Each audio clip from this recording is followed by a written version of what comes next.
Esta es la historia de dos colegas, son Joan y Joana, capas secretas.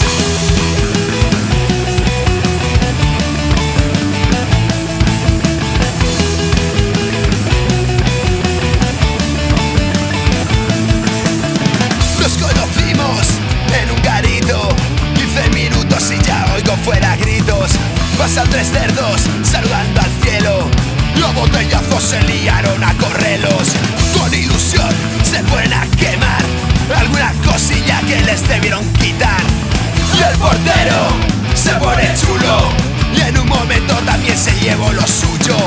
Y la calle peta de rojigualdas, van trepando y saltando parrancadas.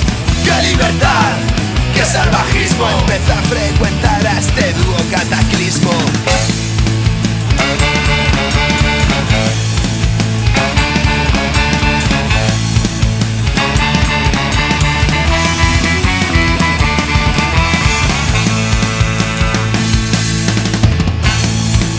Y aquellos secretas que pillaron de Joan y Joana nunca se olvidaron. Liberan detenidos y con golpes en la cara sonríen porque matan el miedo. 1, 2, 3, va.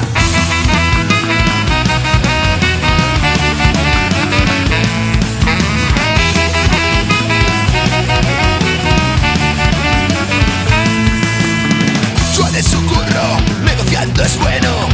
En un piquete anunció puñalas para el cuello. Joan en un control, no llevaba nada pero los atropelló pa' que supieran que no mandan. Llega pa' una mani, vieron a un tipo insultando a un chico que iba para el mismo sitio.